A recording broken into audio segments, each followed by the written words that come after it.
갑작스런 위기의 때에 설 수 있는 품성 준비라는 제목 하에서 우리가 사는 이 세상은 너무나 많은 곳에서 갑작스럽게 위기가 닥치고 있는 그런 세상에 우리가 살고 있습니다.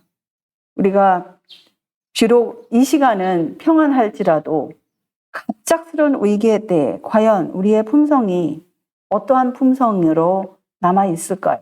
그것은 그때 준비하는 게 아니에요.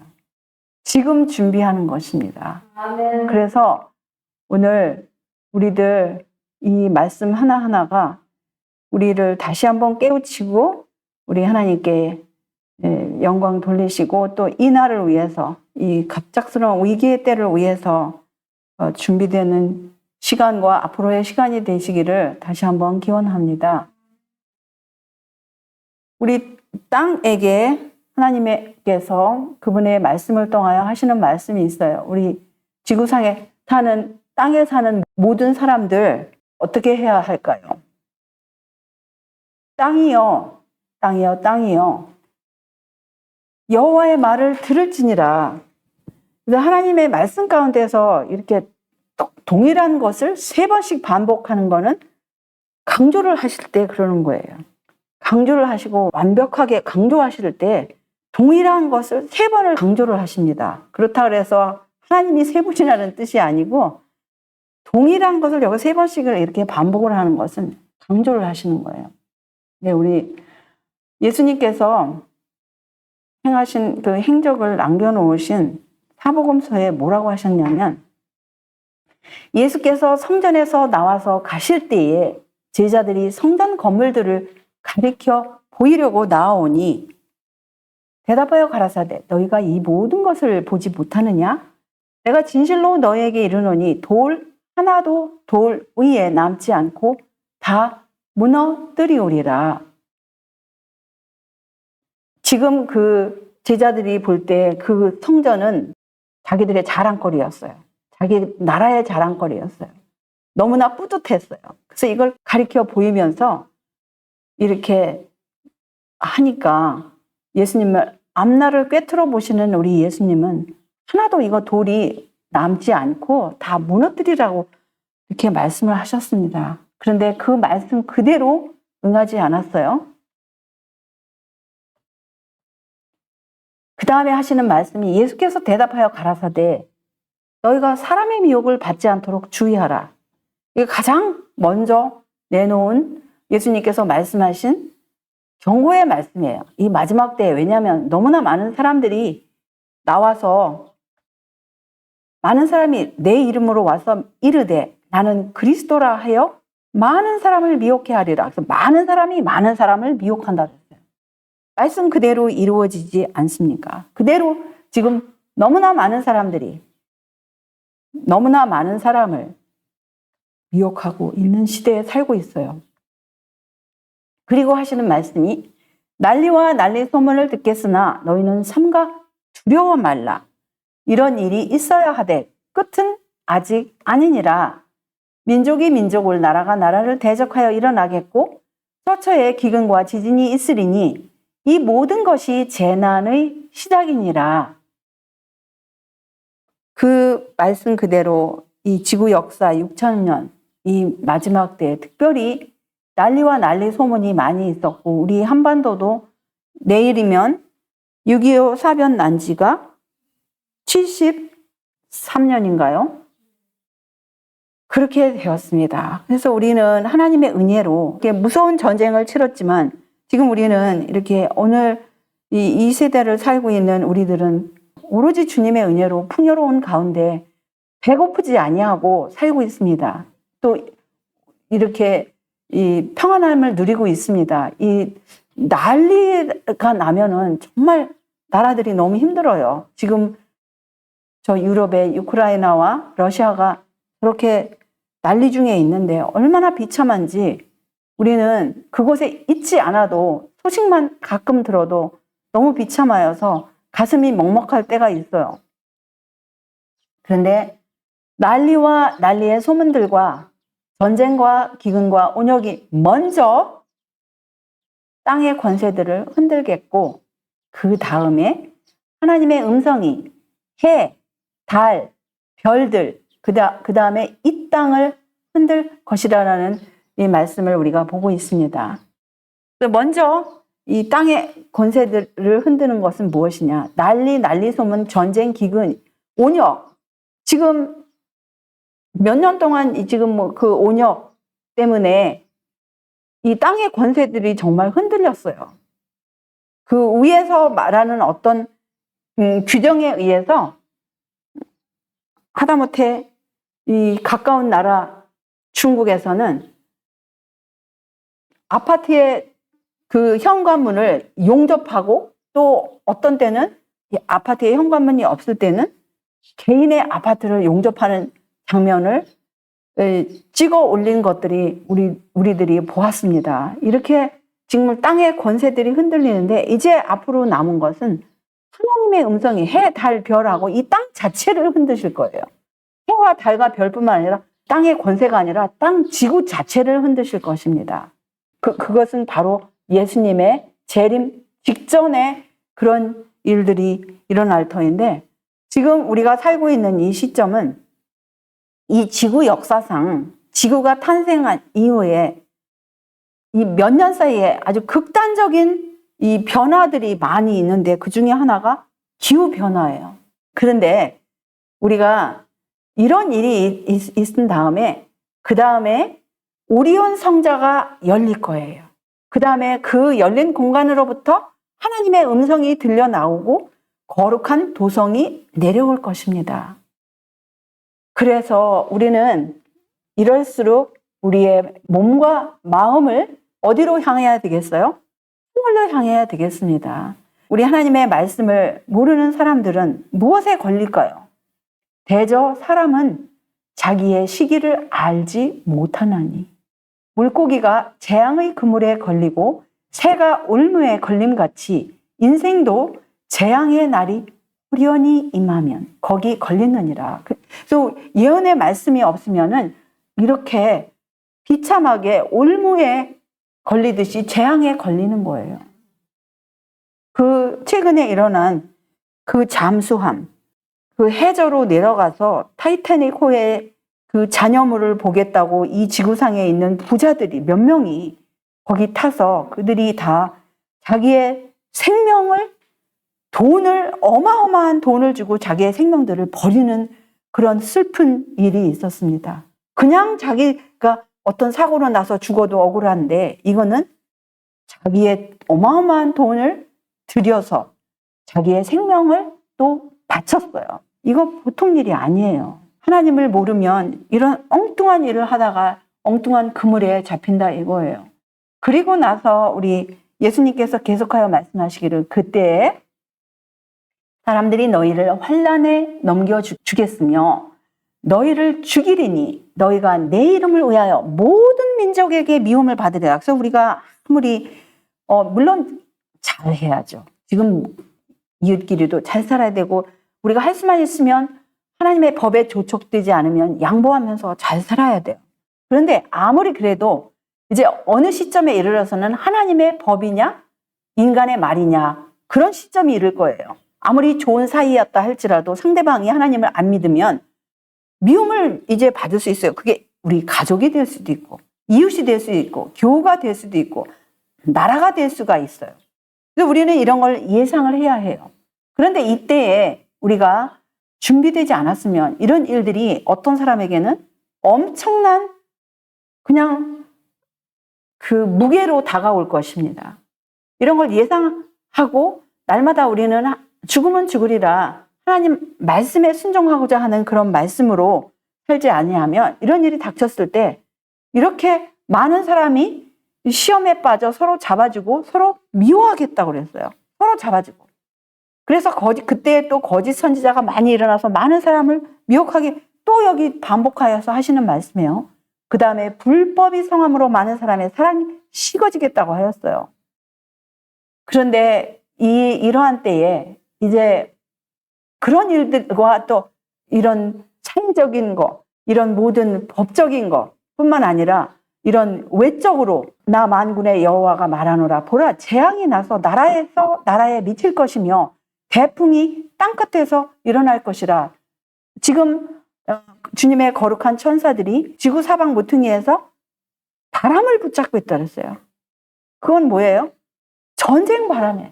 나라에서 나라에 미치는 것이 바람이 부는 게 아니고, 바람이 물론 가까운 나라에서 불겠지만 여기서는 바람은 전쟁과 재앙을 말씀하시는 거예요. 그것을 영감의 글에서는 잠시 후에 나라들 가운데서는 극심한 재난들, 예수께서 오실 때까지 그치지 않을 재난들이 일어날 것이다. 지금 나라마다 말도 못해요. 제가 직접 보지는 않았지만 들은 소식에 의하면 지금 우리하고는 좀 거리가 멀지만 중동 지방에 있는 레바논이라는 나라가 과거에는 크리스찬들이 많이 살고, 그 당시 크리스찬들이 많이 살았을 때는 아주 부유한 나라였어요. 우리 레바논이라는 나라는 하나님의 말씀에도 여러 번 등장합니다. 거기는 백향목으로 그 나라가 아주 아름다운 나라였어요.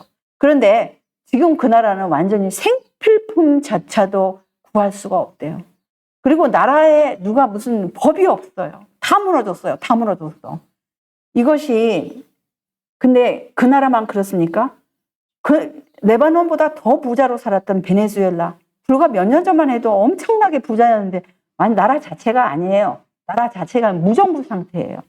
그 나라뿐입니까? 시리아라는 나라도 잘 살았어요. 그 나라도 완전히 망했어요. 그리고 아프간이라는 나라도 지금은 완전히 저렇게 나라라고 치지도 않지만, 한때는 그들이 종교의 자유도 있었고 여자들도 교육을 받을 수 있었고 잘 살았어요. 그런데 이렇게 나라마다 재난들, 지금 하나님을 떠나니까 재난들이 일어나고, 또 하나님을 떠나니까 말도 안 되는 법들을 많이 들여놔서 이렇게 나라들이 망하는데, 지금 이 말씀은 그대로 그 말씀을 쓴 이후로 세계대전이 1차, 2차 세계대전이 일어났는데요.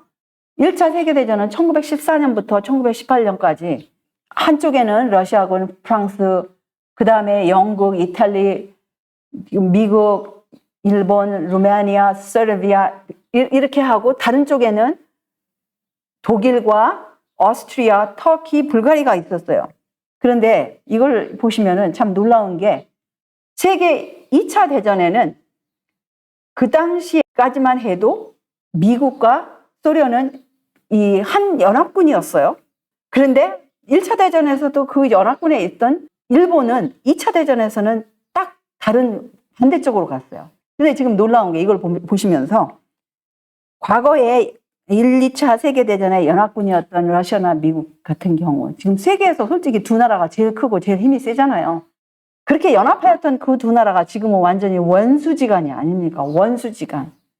그리고 이 당시만 하여도 중국인 2차 대전 때 참여하였죠, 연합군에. 세계 정세가 얼마나 급변하는지 모르겠어요. 지금 보십시오. 지금 완전히 과거의 친구가, 과거의 연합군이 지금은 원수지간이 되었어요. 그래서 지금 우리는 어느 나라를 믿을 수도 없고, 우리가 믿을 수 있는 분은 우리의 생명의 주인 되신 창조주 하나님과 하나님의 말씀밖에 없어요. 여호와의 큰 날이 가깝도다. 가깝고도 심히 빠르도다. 여호와의 날의 소리로다. 용사가 거기서 심히 애곡하는도다. 오죽하면 용사도 울어요. 그렇게 용맹한 용사.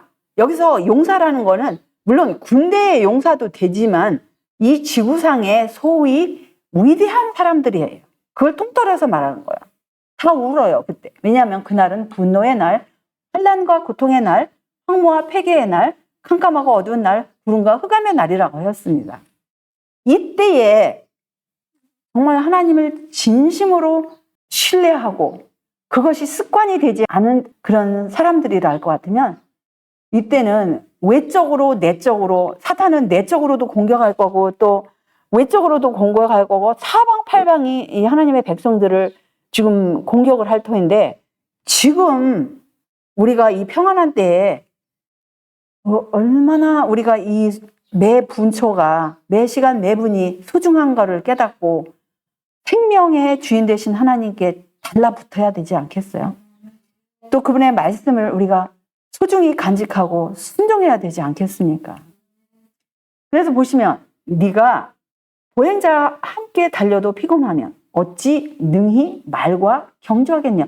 이렇게 평안하게 걷는 사람하고 같이 걸을 때 피곤할 것 같으면, 이게 걷는 사람하고 걸으면 사실은 이게 정상인이랑 피곤하지 말아야 돼요. 그런데 이게 같이 걸으면서 피곤할 것 같으면 그냥 번개같이 달리는 어떻게 말과 경주하겠느냐 이랬어요. 네가 평안한 땅에서는 무사하려니와 요단의 창이란 중에서는 어찌하겠느냐. 지금은 우리가 보행자와 걷는 것처럼 이렇게 천천히 여기서도 피곤할 것 같으면, 이런 시점에서도 피곤하면 앞으로 말과 같이 이렇게 같이 달려야 되는 그런 시점에서 어떻게 하겠냐 이것입니까?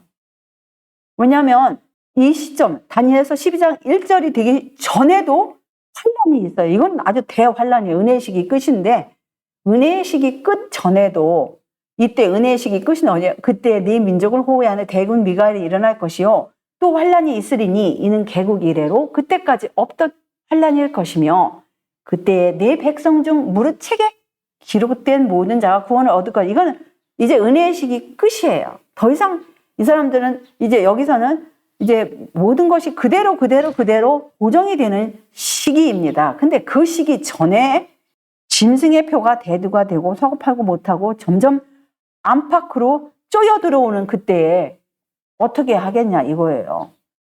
바로 지금 우리가 사는 시점이에요.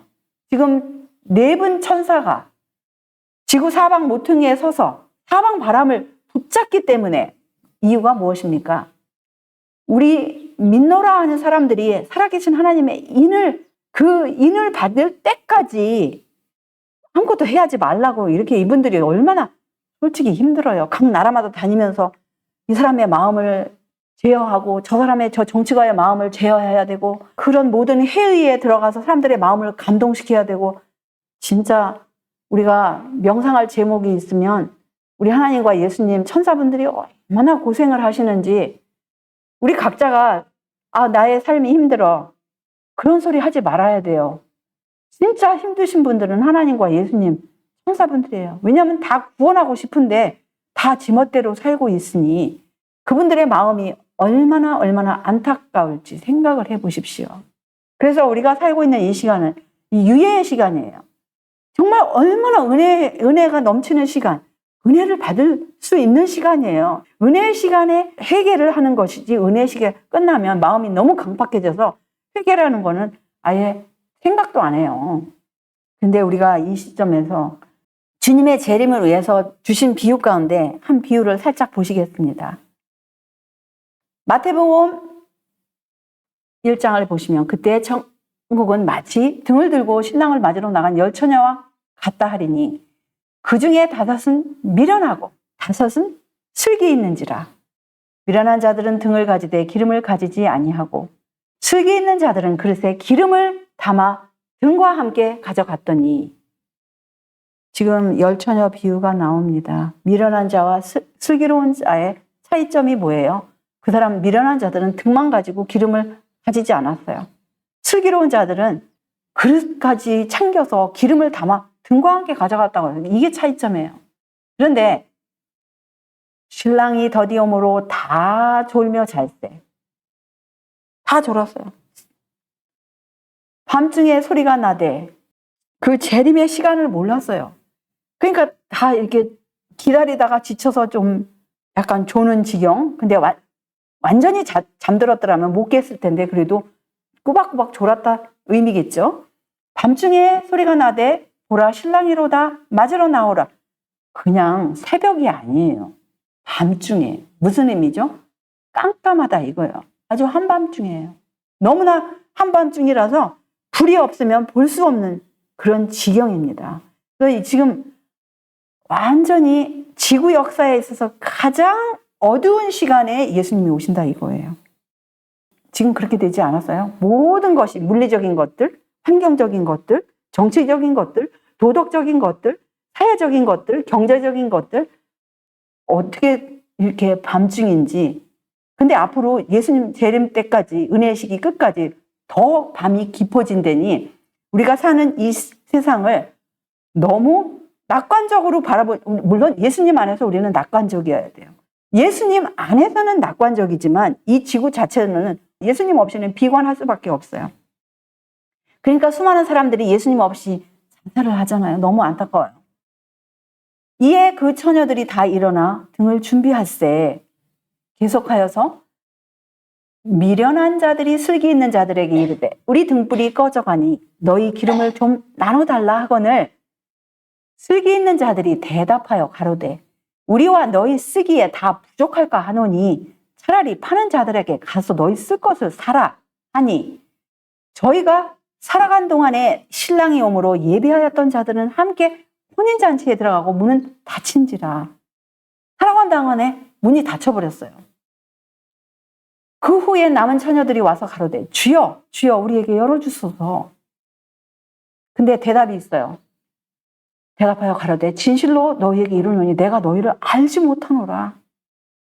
그런즉 깨어있으라 너희는 그날과 그 시를 알지 못하느니라 하셨어요. 지금 깨어있으라를 당부하시기 위해서 그날과 그 시를 알지 못하니 깨어있으라는 거예요. 그런데 여기에 영감의 글을 한번 보실 것 같으면 품성은 언제 나타납니까? 품성은 위기의 때에 나타난다. 위기의 때에는 품성을 건설하는 때가 아니에요. 품성을 개발하는 때가 아니에요. 나타나는 때예요. 보라 신랑이로다 맞으러 나오라는 간절한 소리가 들리고 졸던 처녀들이 잠을 깨었을 때에 누가 준비되었는지를 알게 돼요. 기다리는 처녀들은 나와 맞으라는 소리를 어떻게 들었어요? 갑자기 듣게 되었어요. 갑자기. 근데 거기 설명해요. 그 중에 어떤 이들이 이 불의의 사태, 이게 보라 신랑에서 맞으러 나오라는 것이 어떤 사람의 목소리가 아니에요. 불의의 사태예요. 어떤 사건이에요. 불의의 사태를 위해 준비하고 있었고 어떤 이들은 준비하지 못하고 있었다고 이렇게 지금 말씀하고 계세요. 근데 이 불의의 사태가 이 지구를 지금 덮치고 있어요. 한두 가지가 아니에요. 지금 기후 재앙이라고 하지 않습니까? 불의의 사태 중에 하나입니다. 이것은 지금 간절한 소리예요. 보라 신랑이로다 맞으러 나오라는 간절한 소리입니다. 이와 같이 지금도 뜻밖의 재난이나 죽음에 직면하게 될 어떤 사태가 생길 때에 그보다도 더 갑작스러운 사태, 이 기후재앙보다도 더 갑작스러운 어떤 사고, 재난, 어떤 죽음에 직면하게 될 사태 생길 때 그럴 때에 과연 그가 하나님의 약속을 참으로 믿고 있었는지의 여부가 판명될 거라. 또 그의 마음이 은혜로 말미암아 보존되어 있는지를 드러내는 시기예요. 드러낼 거라고 했어요. 은혜의 시기가 끝나고 최후의 큰 시련이 임하게 될 것인데 그때 가서 심령의 부족을 채우기에는 너무 늦게 될 것이다 그랬어요. 이제 큰 시련이 임할 때 그때는 너무 늦어요. 또 다른 데서는 이렇게 말씀이 있습니다. 이 처녀들 중 오직 5명만이 지혜로웠다. 이들은 지연을 예상하고 비상사태에 대비하여 등잔을 기름으로 채웠다. 그들 중 5명은 이러한 통찰력이 없었다. 그들은 실망이나 지연에 대한 대비를 하지 않았다고 했어요. 근데 우리는 분명히 우리 앞에 예수님이 몇 년 안에, 손꼽아 몇 년 안에 오시기를 간절히 기다리고 바라는 것이 우리들의 소망입니다. 그런데 제가 사실은 몇십 년 전에 하나님의 말씀과 접했을 때 믿는 자들이 제가 그것이 궁금했어요. 도대체 저분들은 몇 년이나 믿었을까? 어떤 분은 저는 20년 되었습니다. 어떤 분은 30년 되었습니다. 어떤 분은 40년, 어떤 분은 평생, 몇십 년. 그래서 제 속으로 어떻게 저렇게 오랫동안 믿었는데 예수님이 안 오셨을까? 저 초신자들께 그렇게 생각을 했어요. 그러면서 그때부터 저는 진짜 주님의 재림을 마치 금방 오실 것처럼 그런 마음으로 늘 살았습니다. 그런데 그 세월이 이렇게 오랫동안 흘렀어요. 그러면서 제가 제 자신을 좀 한번 되물어봐요. 그 과거에 제가 초신자였을 때 몇십 년 전에 그렇게 물어봤을 때 제가 어떻게 저럴 수가 있을까? 제 자신을 보면서 어떻게 이렇게 오랫동안 믿노라 하면서 이 지구상에 살고 있을까? 제가 많이 회개합니다. 주님의 나를 이렇게 지연시킨 것은 바로 우리들의 잘못이고 우리들의 죄악이 아닌가 하면서 제 자신을 늘 살피는데요. 아무튼 이 지연과 이런 것은 하나님 쪽의 잘못이 아니에요. 믿노라 하는 사람들의 잘못입니다. 정말 너무나 그런 걸 생각할 때 마음이 슬퍼요. 모든 처녀들이 신랑을 기다리고 있다. 여러 시간이 흘렀고 그들은 여전히 그가 나타나기를 애타게 기다리고 있다. 그러나 마침내 지치고 기다리는 사람들은 잠이 들었다. 그리고 가장 어두운 자정에 그들의 등이 가장 필요할 때 보라, 신랑이로다, 맞으러 나오라는 외침이 들렸다 그랬어요. 그 외침은 가장 어두운 자정이라고 그랬어요. 자정. midnight. 그냥 밤중에 중간이에요. 가장 어두운 시간이에요. 칠흑같이 어두운 시간이에요. 등불이 없으면 볼 수 없는 시간에 이 외침의 소리를 들었습니다. 보라, 신랑이로다, 맞으러 나오라는 외침이 울리기 전까지는 지혜로운 자와 미련한 자 사이에는 뚜렷한 차이가 없었어요. 그러나 그때부터 실제 상황이 전개됐다 그랬어요. 이제 보라, 신랑이로다, 맞으러 나오라. 그전에는 똑같이 기다리고 똑같이 꾸벅꾸벅 졸았기 때문에 별 차이가 없었어요. 그런데 이 외침이 나자마자 그때부터 이제 누가 지혜로운 자이고 누가 미련한 자인지 차이가 보이기 시작한 거예요. 지혜로운 사람들은 그릇에 기름을 담아가지고 다니도록 주의를 기울였다 그래요. 주의를 기울였어요. 그래서 희미하게 타기 시작하는 등잔에 기름을 다시 채울 수 있었지만 미련한 사람들은 이 비상사태에 대비하지 못했고 지혜로운 사람들에게 간절하고 괴로운 탄원을 했다고 했어요. 그러니까 이 차이점은 뭐예요? 지혜로운 자와 이 미련한 자의 차이점은 비상사태를 대비하고 주의를 기울여서 준비를 했다는 거예요. 근데 어떤 사람들은 이걸 가지고 무슨 육체적인 준비만 하려고 하는데 그게 아니에요. 우리 영혼의 등잔에 기름을 채우라는 거예요. 영혼의 등잔에 기름을 채우지 않을 것 같으면 비상사태 때 아무리 육신적으로 우리가 준비를 한다 한들 그때 미련한 자로 판명이 될 거예요. 우리 육신적인 준비도 중요하지만 가장 중요한 건 우리 영혼의 그릇에 기름을 담는 거예요. 미련한 자들이 지혜로운 자들에게 말했다고 했어요. 우리 등불이 꺼져가니 너희 기름을 좀 나눠달라. 그들은 신랑을 만날 준비를 게을리했다고 했어요. 이게 차이점이에요. 게을리했어요. 이제는 자신들을 위해 기름을 미리 준비해둔 사람들에게 향하게 되었다. 지혜로운 자들은 미래를 위해서, 이 어두운 때를 위해서 기름을 미리 준비해뒀어요. 이게 지혜로운 사람들인데 자기 스스로가 하지 아니하고 이 사람들에게 향하게 되었다. 그러나 지혜로운 사람들이 대답하기를 우리와 너희 쓰기에 다 부족할까 하노니, 왜냐하면 나눴으면 둘이가 다 똑같이 깜깜한 어두움에 들어가게 생겼어요. 차라리 파는 자들에게 가서 너희 쓸 것을 사라. 이것이 할 수 있는 대답이었어요. 예수님 말씀에 있는 비유 가운데 있는 말씀이죠. 우리는 지금 가장 위험한 시기에 살고 있다 그랬어요. 가장 위험한 시기. 지금 이게 100 몇 년 전이에요? 27년 전입니까? 그 당시에 그럴 것 같으면 127년 이후에 오늘날 2023년은 얼마나 위험한지요. 그래서 우리 중에 누구도 그리스도의 재림을 위한 준비를 늦추지 말아야 한다 그랬어요. 아무도 미련한 처녀들의 본보기를 따르지 말게 하고 위기가 올 때까지 기다리는 것이 안전할 것이라고 생각하지 말고 그때에 서 있을 품성의 준비를 얻으리라는 생각을 하지 말아야 한다고 했어요. 그때 가서는 보라 신랑이로다 맞으러 나오라는 그 위험한 시점에서는 품성의 준비 못해요. 지금 은혜의 시기 가운데 하라 이거죠.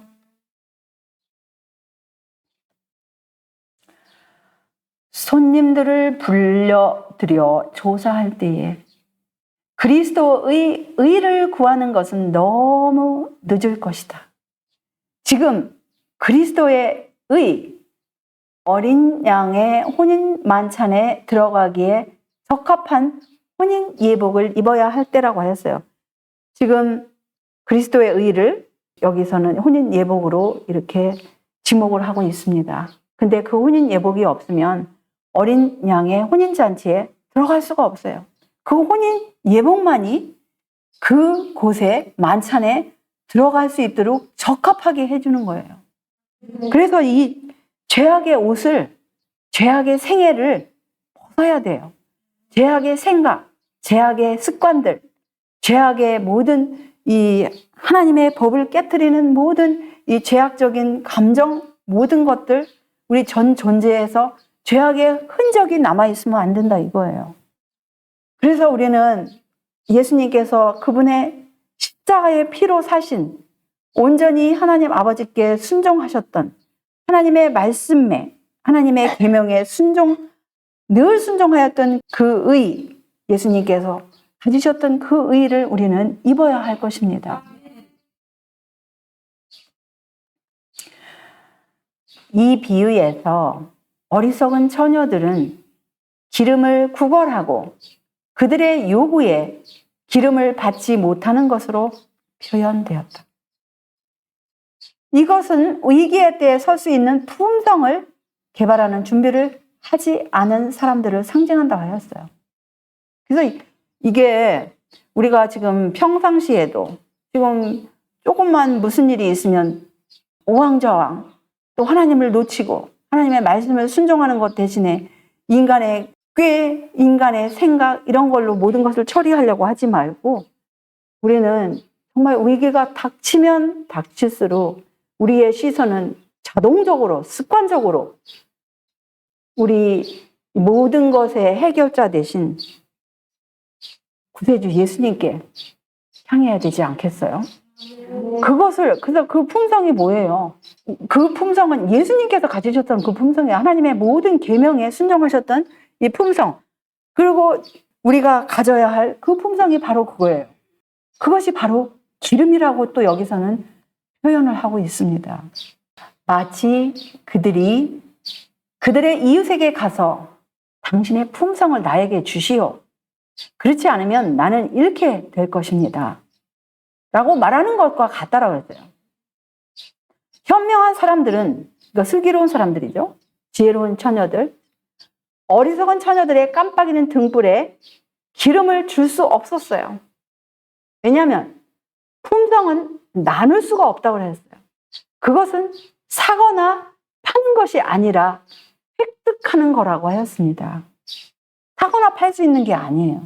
이것은 아주 경험을 통해서 또 믿음을 통해서 얻는 것입니다. 누구로부터? 우리 구세주 예수님의 은혜로 그분의 도움으로 얻는 거예요. 그래서 이게 품성이 또 똑같은 저자의 영감의 글에 의하면 맞아요. 품성은 건설하는 거라고 했어요. 이거는 여기서는 그냥 직역을 할 것 같으면 획득하라는 거였는데 다른 곳에서는 물론 건설이라고도 표현해도 돼요. 사는 것이 아니라 획득, 얻는 거라고 그랬어요. 얻은 거예요. 그냥 뭐라고 직역을 했냐면 it is to be acquired. 얻어야 되는 거예요. 획득하는 거예요. 근데 그 품성이 누구의 품성과 같아야 되냐? 하나님의 품성과 같아야 돼요. 이 생각과 감정을 이루는 것이 도덕적인 품성인데 하나님의 율법이 하나님의 품성을 사본이라고 한 것도 또 기억을 하시죠?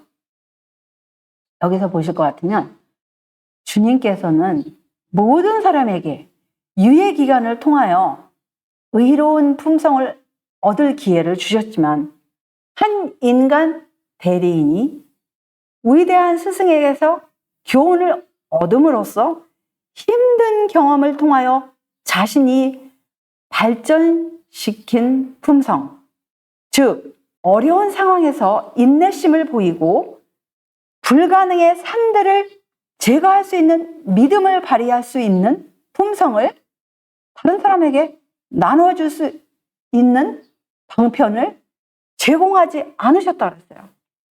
그거는 내가 가진 믿음을 아무리 자녀에게 주고 싶어도 그 자녀에게 줄 수 없는 거예요.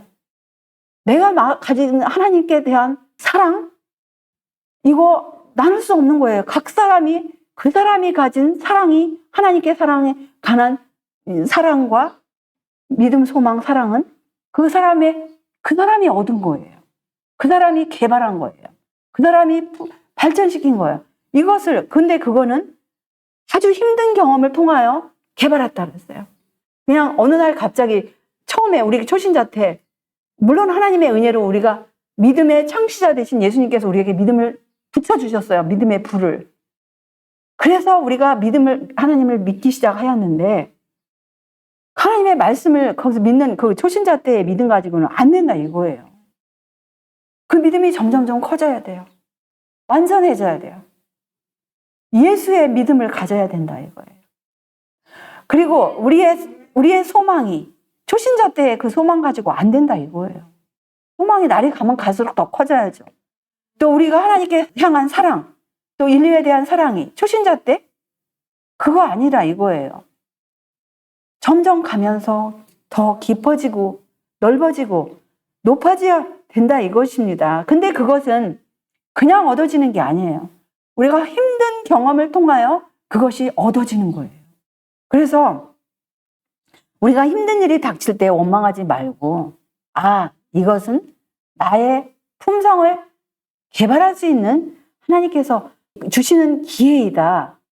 이렇게 감사를 드려야 돼요. 그럴 때 정말 하나님께서 더 복을 주시고 더 우리를 성숙하게 만드시고, 우리는 그 품성, 앞으로 더 어려운 상황에서 인내심을 가지고 성도들의 인내가 여기 있나니 저희는 하나님의 계명과 예수 믿음을 지키는 그러한 성도가 될 수 있는 거예요. 그래서 여기 이 슬기로운 처녀들과 저 미련한 처녀들의 차이점이 무엇입니까? 이 슬기로운 처녀들은 준비성이에요. 그리고 이 사람들은 온 세상이 깜깜하고 도덕적으로 깜깜해도 영적 식별력이 다 없어지진 않았어요. 그들의 애정이 완전히 식어지지 않았어요. 이 어두운 세상을 비추기 위해서 나름대로 빛의 전달자가 되고자 이 준비성이 있었습니다. 그들의 범위가 어떤 범위일지는 이제 모르지만 그 각자 하나님께서 허락하시는 환경에서 주의 말씀은 내 발의 등이요 내 길의 빛이라는 것을 확인하는 생애를 살았어요. 그 다음에 대적, 명령은 등불이요 법은 빛이요 훈계의 책망 곧 생명의 길이라고 빛된 하나님의 말씀과 계명을 늘 순종코자 그런 삶을 이들은 살아가는 중이었습니다. 그럴 때 그들의 품성이 하나님의 품성의 사본인 하나님의 율법과 일치가 되는 그런 품성을 이루는 경험들을 한 거예요. 그게 아주 쉬운 상황에서 아니고 힘든 상황에서도 하나님의 순결하고 거룩하고 의로운 그 품성에 사본된 하나님의 율법을 순종하는 생애, 그분의 뜻의 계시요, 그분의 품성의 사본이고 하나님의 사랑과 지혜의 표현인 또 그분 자신만큼 신성한 하나님의 율법을 순종하는 그런 품성을 이루었다 이것입니다. 근데 그것이 쉬운 상황에서만이 아니고 어려운 상황에서도 그렇다 이거예요. 그래서 앞으로 있을 이 세상이 점점 이렇게 될 거예요. 하나님의 심판들이 땅에 있다고 했어요. 전쟁과 전쟁들의 소문, 화재와 홍수로 인한 파괴는 마지막 때까지 증가한다 그랬어요. 환란의 때가 매우 가까웠음을 분명히 말해주고 있고 우리에게는 잃어버릴 시간이 없다 그랬어요. 왜냐하면 세상은 전쟁의 정신으로 요동하고 있다 그랬어요. 지금 그래서 소위 세상 전문가들은 이제 다음 전쟁터는 어디 그러면서 뭐 한반도를 지목하지를 않나. 물론 대만은 그동안에 저 중국이 이제 집어삼키려고 계속 으르렁거리는 가운데 있는데 우리가 어떻게 이런 사태에 우리는 한반도를 위해서 기도를 해야 돼요. 전쟁을 가장 좋아하는 존재가 누구입니까? 예, 맞아요. 사탄 마귀는 전쟁을 가장 좋아합니다. 사탄은 전쟁을 좋아한다 그랬어요. 왜냐하면 전쟁은 사람의 가장 악한 감정을 자극하며 전쟁의 희생자들을 죄악과 유혈 속으로 영원히 쓸어넣어 버리기 때문이다. 지금 수만 명이 이미 죽었어요. 우리 6.25 때도 제가 그 숫자를 믿을 수 없도록 너무나 많은 사람들이 죽었어요. 나라가 다른 나라를 대적하여 싸우도록 자극하는 것이 사단의 목적이다. 그렇게 함으로 그는 사람들의 마음을 하나님의 날에 설 준비를 갖추는 사업에서 떠나게 할 수 있기 때문이라고 하였어요. 진짜 이렇게 전쟁이 나면 은혜의 시기가 거의 끝이 난 거나 마찬가지예요. 사람들이 정말 드러나는 시기예요. 그때는 이제 그 품성이 드러나는 시기입니다. 근데 어떤 사람들은 자기 개인이 힘든 상황에 이르면 어떤 돌파구가 없는 것처럼 자기가 미숙한 판단을 하였을 때 하나님이 없으니까 믿질 않으니까 믿노라 하면서도 전쟁을 바라는 사람들의 소리를 들었는데 그건 완전히 사탄의 영으로 물든 생각이에요. 하나님은 전쟁을 싫어하시는 분입니다. 하나님은 전쟁을 마치시기를 원합니다. 근데 사탄은 얼마나 못됐는지 자기의 운명을 결정짓는 마지막 순간 천년이 차고 나서도 사탄은 또다시 싸움을 일으키려고 곡과 마곡을 사람들을 부추기고 미혹하고 사람들을 모아서 싸움을 하려고 해요. 이거 진짜 가장 IQ가 낮은 존재는 사탄 마귀예요. 왜냐하면 하나님을 직접 보고도 하나님을 거역하였기 때문에. 그래서 우리는 이 진리를 알아보지 못하고 진리를 순종하지 않는 거는 한심한 거예요. 그래서 우리가 지금 은혜의 시간 동안에 우리는 이런 전쟁이 나지 않도록 우리는 정말 기도를 해야 할 것입니다. 잠시 후에 우리가 지금은 예상 못할 정도의 강렬한 싸움이 나라들 사이에서 일어날 것이라고 하였어요. 현재는 모든 생존자들에게 극도의 관심을 자아내는 때라고 이렇게 벌써 113년 전에 기록을 해왔는데 우리가 하나님께서 전쟁을 붙들어 주시는 분임을 기억해야 합니다. 이런 전쟁 소문 갖고 너무 두려워하지 마세요. 나를 대적하는 자 많더니 나를 치는 전쟁에서 저가 내 생명을 구속하사 평안하게 하셨도다. 전쟁 가운데서도 하나님께서 다윗을 지켜주셨어요. 그래서 설령 마지막 때는 분명히 나라마다 나라가 나라를 전쟁으로 범벅이 될 거예요. 여기서 펑 저기서 펑 그냥 대포가 터지는 것이 아니라 폭탄이 터지고 수소폭탄이 터질 거예요. 그런데 14만 4천인은 그런 거에 아랑곳하지 않고 물론 엄청난 고통, 영적인 고통을 당하고 육적인 고통을 당할 것이지만 그들은 하나님을 믿는 믿음은 절대로 놓지 않을 것입니다. 근데 우리 하나님의 약속은 정말 이 전쟁이 없는 세상, 저가 땅끝까지 전쟁을 쉬게 하시며 활을 꺾고 창을 끊으며 수레를 불사르시는도다. 그래서 우리는 이 세상, 이제 끝날까지 전쟁만 일어날 이 세상 이제 더 이상 쳐다보지 말고 전쟁을 쉬게 하시는 우리 하나님을 바라보며 전쟁이 없는, 사탄 마귀가 없고 죄악이 없고 전쟁이 없고 하나님을 거스리는 요소가 없는 그 나라를 위해서 우리 모두가 예비해야 되지 않겠습니까? 그래서 우리 예수님의 말씀은 이러므로 너희도 예비하고 있으라. 생각지 않은 때에 인자가 오리라고 말씀하셨습니다. 그래서 우리가 이 예비하고 우리의 마음을 언제나 준비를 해야 돼요. 평소에 또 앞으로 보라 신랑이로다 맞으러 나오라는 이런 위기의 때를 위해서 이런 지금 여기저기서 보라 신랑이로다 하는 외침이 들리는 것 같아요. 이때를 위해서 우리가 끝까지 이 하루하루 주시는 이 은혜의 시기 예비하고 우리의 등을 손질을 하고 그날을 위해서 준비됨으로써 우리의 담대한 믿음이 주님 안에서 이 작아지지 아니하고 날로 커지는 생애를 사시기를 우리 구세주 예수님의 이름으로 기원하면서 말씀을 드리겠습니다.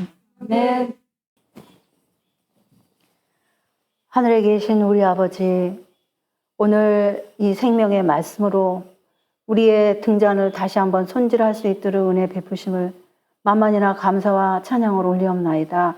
우리 사는 이 지구의 모든 형편이 점점 어두움으로 치닫고 이제 우리 구세주 예수님 오시는 그날까지 우리가 앞날을 바라볼 때 예수님 없이는 정말 비관적인 모든 형편이온데, 그러나 우리 구세주 예수님께서 우리에게 남겨놓으신 이 부탁의 말씀, 예배하고 있으라 생각지 않은 때에 인자가 오리라는 그 말씀과 같이 우리 은혜의 시기를 주신 이때에 정말 이 평안한 때에 우리의 등에 기름을 날마다 준비할 수 있도록 은혜를 베풀어 주시옵소서. 미련한 처녀들, 그 불의의 사태, 위기의 때를 위해서 그 때를 예상하지 않은 그 미련한 처녀와 같이 되지 아니하고 그 지혜로운 처녀들, 슬기로운 처녀들처럼 앞으로를 내다볼 수 있는 그 식별력, 통찰력을 가지고 그 하나님의 은혜의 기름을 날마다 우리의